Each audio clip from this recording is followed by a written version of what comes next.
Hello，是我。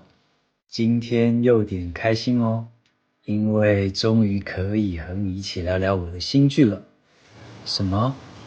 用心制造的巧遇？哦，厉害哦，你有认真看。不过男主角做的一切都是因为心动，心动就像茉莉清香藏不住。每个人都可以心动，有时候不需要太多语言，默默陪伴就足够。让我心动的茉莉清香陪伴在身边，久久不散。花香优雅，柚香清甜，现在也分享给你。